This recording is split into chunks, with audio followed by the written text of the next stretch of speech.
नमस्कार प्रशिक्षुओं, साथियों एवं मित्रों। आज हम आप लोगों के लिए बहुत ही महत्वपूर्ण कंटेंट लेकर उपस्थित हूँ, जिसका शीर्षक है अधिगम स्थानांतरण के सिद्धांत, अर्थात principle of transfer of learning. पिछले वीडियो में आपने देखा अधिगम से क्या तात्पर्य है, अधिगम की परिभाषा और अधिगम के प्रकार। अधिगम का स्थानांतरण से अभिप्राय यह होता है कि पुराने या पूर्व में सीखे गए ज्ञान या संचित ज्ञान, उसी को संचित ज्ञान कहेंगे, संचित ज्ञान का दूसरी सीखी जाने वाली परिस्थिति में कितना प्रयोग कर पा रहे हैं, उससे ही हम अधिगम का ट्रांसफ़र कहते हैं। ठीक, यानी पहले जो संचित ज्ञान है, पूर्व ज्ञान है, उस ज्ञान का नवीन परिस्थितियों में नवीन ज्ञान को सीखने के लिए जितना प्रयोग कर सकते हैं और करते हैं, उससे ही अधिगम ट्रांसफ़र कहते हैं। और ये 3 प्रकार का होता है। एक होता है धनात्मक यानी पॉजिटिव ट्रांसफ़र, और दूसरा निगेटिव ट्रांसफ़र यानी ऋणात्मक, और तीसरा शून्य ट्रांसफ़र। जब नवीन परिस्थितियों में सीखा गया ज्ञान क्रिया अर्जित करने में, ज्ञान को अर्जित करने में नवीन ज्ञान सहायक सिद्ध होता है, तो उसे सकारात्मक या धनात्मक स्थानांतरण कहते हैं। और दूसरा ऋणात्मक स्थानांतरण, जिसमें कठिनाई या रुकावट उत्पन्न करता है पुराना सीखा हुआ ज्ञान, तो उसे हम ऋणात्मक स्थानांतरण कहते हैं। जैसे हिंदी भाषा में गिनती सीखने पर हम अंग्रेजी भाषा की गिनती सीखते हैं, तो हिंदी भाषा की गिनती की बनावट हमें अंग्रेजी भाषा की गिनती सीखने में बाधा उत्पन्न करती है। तीसरा है शून्य ट्रांसफ़र, यानी पूर्व संचित ज्ञान नवीन ज्ञान सीखने में सहायता नहीं करता है और न रुकावट पैदा करता है, तो उसे ही हम शून्य ट्रांसफ़र यानी शून्य स्थानांतरण कहते हैं। मानव मस्तिष्क में ऐसा बहुत सा ज्ञान है जो किसी समय मानव के सीखने को प्रभावित नहीं करता है, इसलिए विद्वानों ने इसे ट्रांसफ़र ही नहीं माना है, स्थानांतरण ही नहीं माना है। जब नवीन परिस्थितियों में हम सीखने में, नवीन ज्ञान को सीखने में उसका सहयोग नहीं ले पा रहे हैं, न उसमें बाधा पड़ रही है, तो शून्य है। अर्थात उसको सीखना कैसे मान सकते हैं या सीखने का स्थानांतरण कैसे मान सकते हैं। चलिए, एक संक्षेप में मैंने बता दिया। अब आगे देखते हैं हम कि अधिगम स्थानांतरण के सिद्धांत। अब आप ये समझ लीजिए कि अधिगम स्थानांतरण के सिद्धांत जो हैं, अधिगम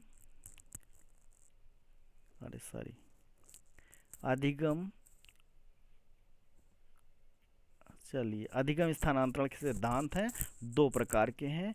एक प्राचीन और दूसरा अर्वाचीन। अर्वाचीन यानी आधुनिक, आधुनिक यानी आधुना कह सकते हैं इसको।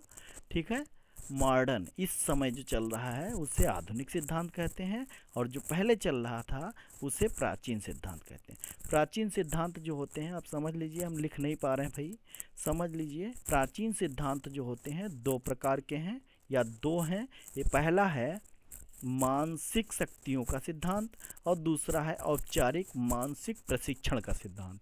यहाँ पे देखिए लिख दिया है मैंने। स्थानांतरण का प्राचीन सिद्धांत जो है वो 2 हैं, एक मानसिक शक्तियों का सिद्धांत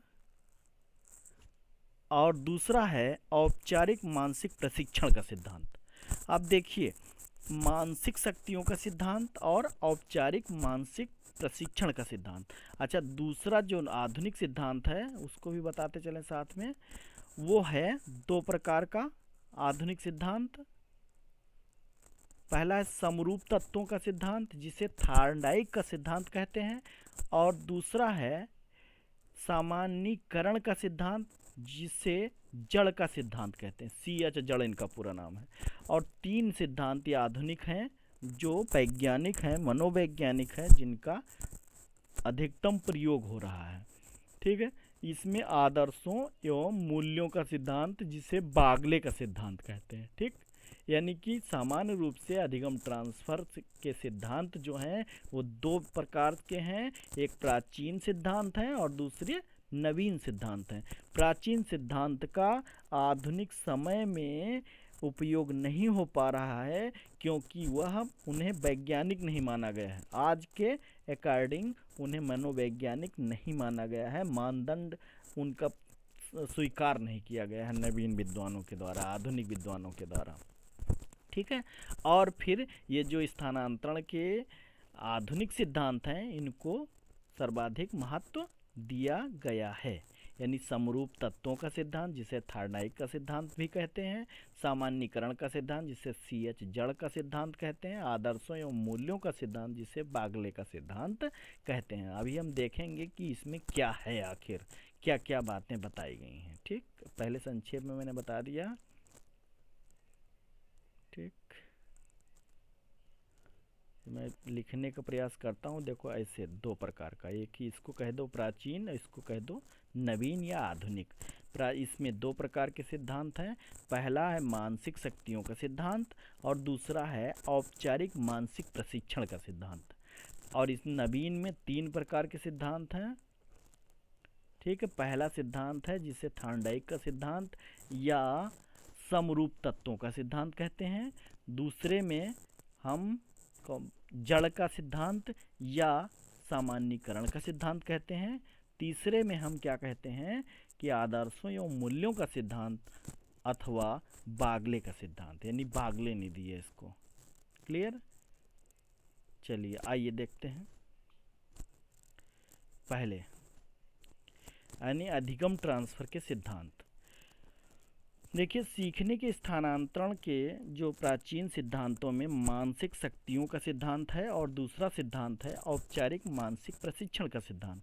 मानसिक शक्तियों के सिद्धांत के बारे में जो गेट्स महोदय ने कहा है कि अवधान, स्मृति, कल्पना, तर्क, इच्छा, स्वभाव, कभी कभी चरित्र एवं अन्य गुण मानसिक शक्तियों के रूप में होते हैं।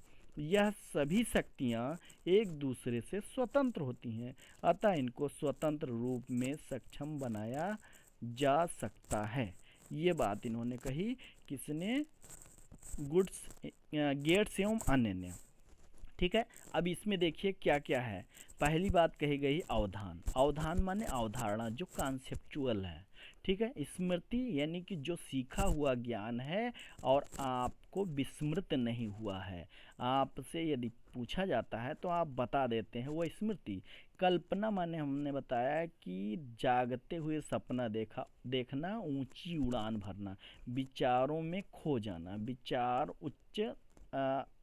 उच्च और लेकिन कोई ज़रूरी नहीं है यथार्थ हो, वह काल्पनिक हो, जिनका जमीनी स्तर पर कोई महत्व न हो। ऐसा यदि वह महत्व हो जाएगा, जब कार्य वह हो जाएगा तो वह यथार्थ बन जाएगा, फिर कल्पना समाप्त हो जाएगी। तो कल्पना है हो गया। तर्क माने जब किसी विचार या अनुभव के द्वारा जब किसी शब्दों पर मंथन किया जाता है और उसके प्रतिकार में प्रश्न या प्रश्न के प्रतिकार में उत्तर दिया जाता है, और वह कोई आवश्यक नहीं है कि सटीक या सही हो, उससे ही हम तर्क कहते हैं। तर्क दोनों प्रकार के हो सकते हैं, सही तर्क भी हो सकता है और गलत भी हो सकता है।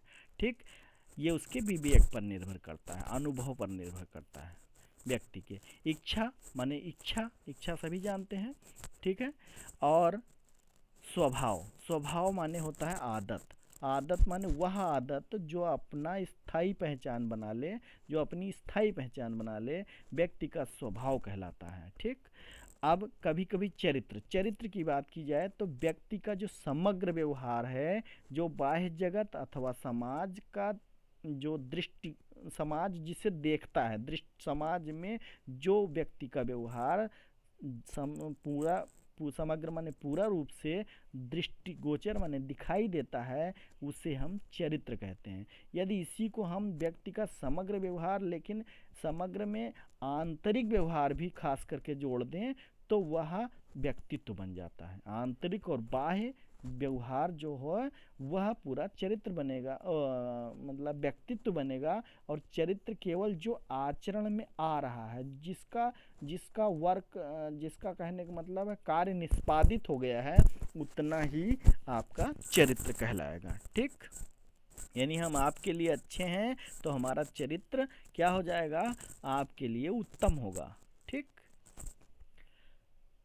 अब दूसरा औपचारिक के बारे में बताया है। औपचारिक के बारे में, औपचारिक मानसिक प्रशिक्षण के सिद्धांत के बारे में गेट्स ने बताया है कि मानसिक शक्तियों को प्रशिक्षण के द्वारा समान और समग्र रूप से किसी भी परिस्थिति में कुशलता पूर्वक प्रयोग किया जा सकता है।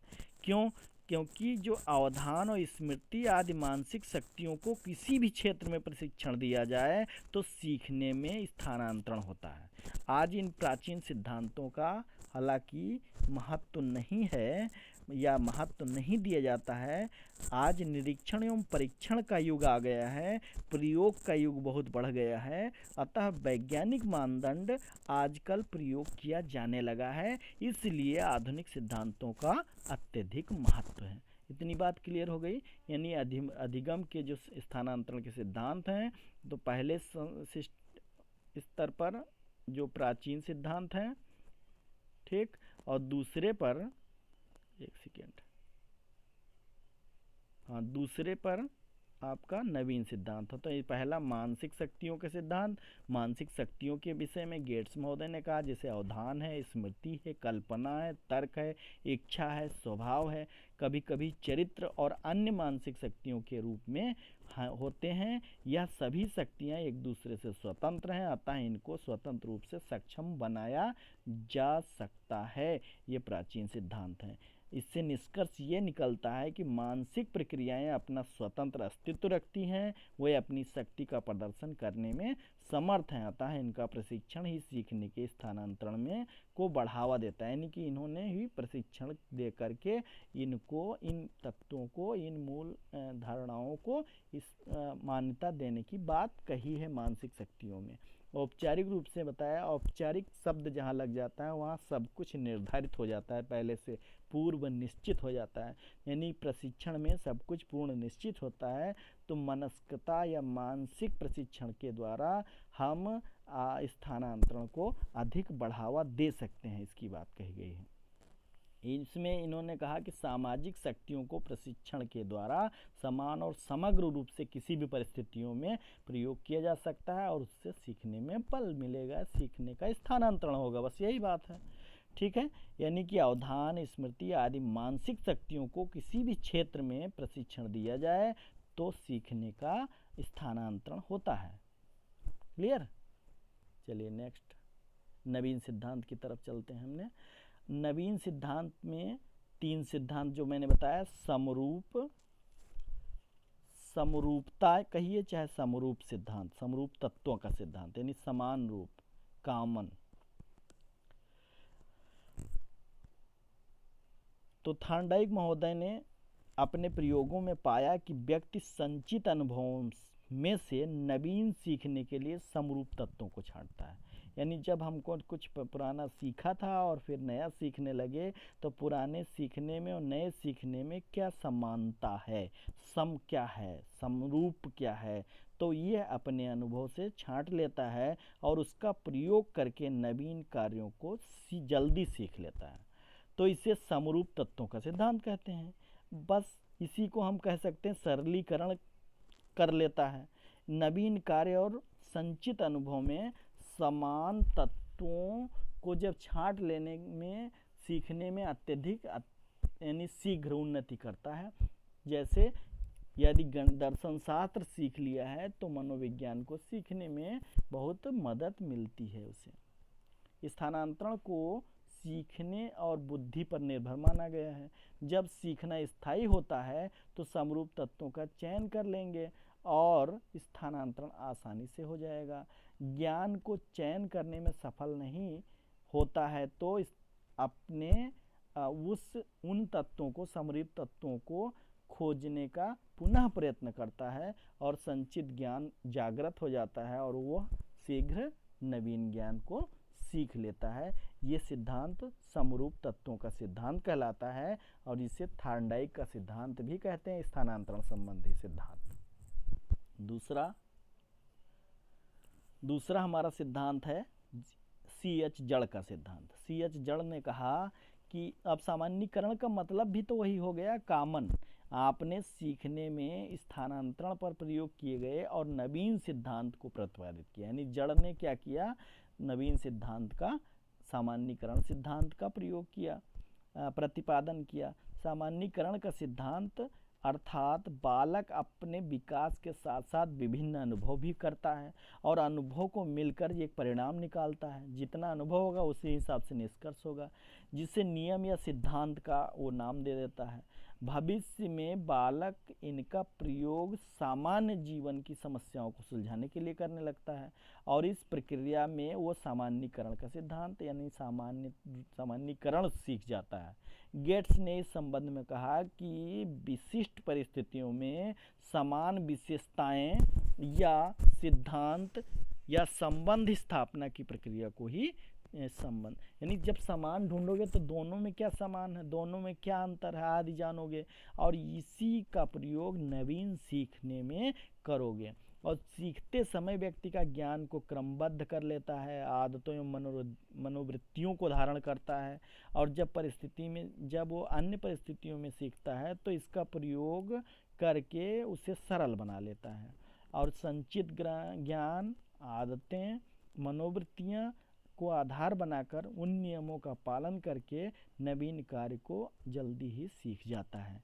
इससे हम सामान्य स्थानांतरण का या सामान्यीकरण का सिद्धांत कहते हैं।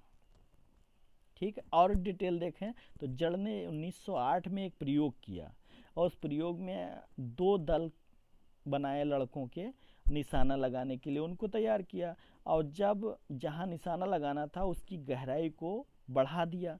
तो जो लोग गहराई को बढ़ाते हुए या उसका अनुभव जानते थे, पहचानते थे, समझ चुके थे, उन्होंने निशाना सही लगाया और जो नहीं जानते, परिचित नहीं थे उससे, और वो निशाना लगाने में असफल हुए।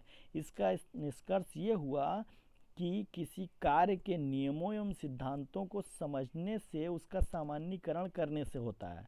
और जैसे एक शिक्षक जिसका दृष्टिकोण ज्ञान के क्षेत्र में व्यापक है, वह केवल सूचना के माध्यम से एक सत्य का उद्घाटन नहीं करता है, बल्कि वह उन सभी संकेतों का ताना बाना तैयार कर लेता है जो शेष संचार का केंद्र में या केंद्रीयभूत सत्य है। ये बात CH जड़ ने निष्कर्ष रूप में कही। यानी एक शिक्षक जिसका दृष्टिकोण ज्ञान के क्षेत्र में व्यापक है, वह केवल सूचना के माध्यम से एक सत्य का उद्घाटन नहीं करता, बल्कि वह उन सभी संकेतों का ताना बाना तैयार कर लेता है जो संसार का केंद्रीभूत तत्व है। इसको सीधे अर्थों में देखिए कि एक अध्यापक जब किसी पाठ्यचर्या को सिखाने का प्रयत्न करता है तब क्या करता है, उन समान तत्वों को या उन समानताओं को वह बताते हुए चलता है जिसका भिन्न भिन्न नवीन परिस्थितियों में आवश्यकता अनुसार, समयानुसार अगली कक्षा या अगले पाठ में उसका आप प्रयोग करते हैं, विद्यार्थी प्रयोग करते हैं। तो इसी को हम सामान्यीकरण का सिद्धांत कहते हैं। ये CH जड़ का सिद्धांत है। क्लियर? चलिए बागले का सिद्धांत देखते हैं। WC बागले, बागले का पूरा नाम है WC बागले और इससे आदर्श और मूल्यों का सिद्धांत माना है। ठीक है, आदर्श को यदि हम परिभाषित करें तो आदर्श का मतलब है कि वास्तव में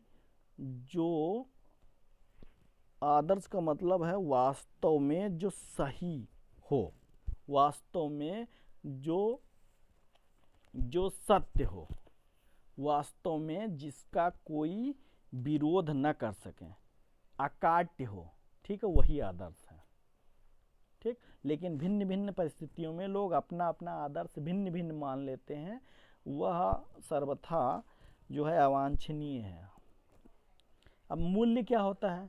मूल्य अर्थात वह नियम जिसके द्वारा हम सही और गलत या अच्छी या खराब चीज़ों के विषय में निर्णय लेते हैं। यह इसके द्वारा यह भी हम पता करते हैं कि कौन सी वस्तु कम महत्वपूर्ण है और कौन सी अधिक महत्वपूर्ण है। ठीक, और जब हम एक के ऊपर दूसरे मूल्य को जब वरीयता देते हैं तो यह भी सीख लेते हैं कि कौन उपयोगी है और कौन अनुपयोगी है। यही हमारे लिए मूल्य कहलाता है। अब देखिए मूल्य को इसमें भी इन्होंने कहा कि स्थानांतरण जब है सीखने में स्थानांतरण को बहुत ही महत्वपूर्ण माना गया है। सामान्यीकरण और समान तत्वों के पीछे आदर्श एवं मूल्य ही होते हैं। ठीक है, जो सीखने में स्थानांतरण को सफल बनाते हैं, यानी दोनों नियमों को हम लेकर चलते हैं, उसमें सामान्यीकरण और समरूप। ठीक है, जब इनके हम जड़ में जाएंगे तो आदर्श और मूल्य मिल जाएंगे, इनका मानना है। इसीलिए इन्होंने अपने सिद्धांत को नाम दिया आदर्श और मूल्यों का सिद्धांत। बाल विकास में के साथ साथ आदर्शों एवं मूल्यों का गठन होता रहता है बालकों में, अतः वह जीवन भर उसका प्रयोग करते रहते हैं। उदाहरण के लिए यदि देखा जाए तो बालकों में यदि स्वच्छता और सौंदर्य का भाव विकसित होता है तो उन्हें सैद्धांतिक और व्यवहारिक रूप से प्रशिक्षित किया जाता है और प्रशिक्षण के द्वारा आदर्शों की प्राप्ति की जा सकती है। भविष्य में वह स्वयं अपने इन आदर्श का पालन करके जीवन को व्यतीत करते रहेंगे। अतः निष्कर्ष के तौर पर हम कह सकते हैं कि शिक्षा के द्वारा बालकों में आदर्शों और मूल्यों का गठन करना चाहिए ताकि वे जीवन भर उसका स्थानांतरण का लाभ उठा सकें। अर्थात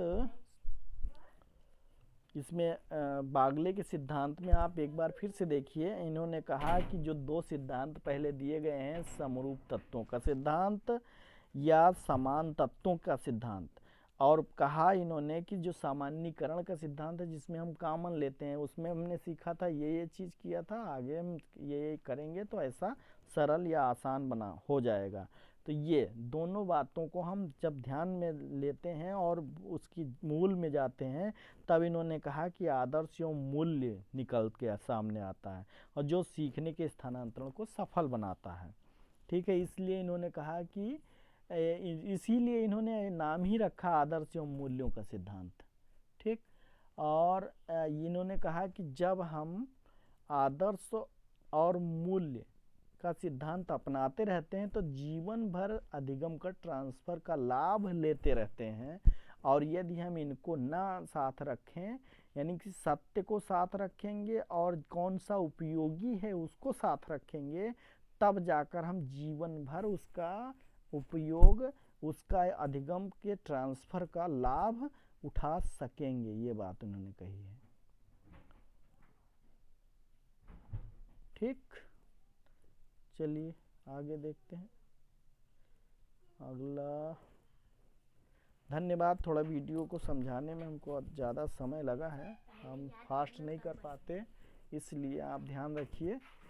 आप इसको और सरल तरीके से बताएं तो अधिगम स्थानांतरण के जो दो प्रकार के सिद्धांत हैं, एक प्राचीन सिद्धांत और एक आधुनिक या नवीन सिद्धांत या आधुना सिद्धांत, यानी मॉडर्न थ्योरी। और ठीक, आप देखिए मानसिक जो प्राचीन सिद्धांत हैं वो दो प्रकार के हैं, मानसिक शक्तियों का सिद्धांत और औपचारिक प्रशिक्षण का सिद्धांत।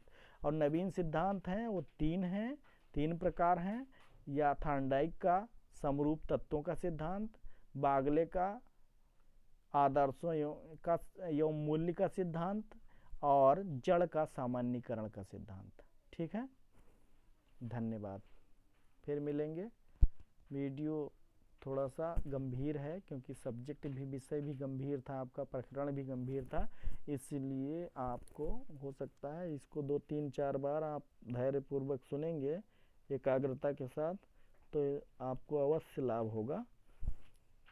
धन्यवाद।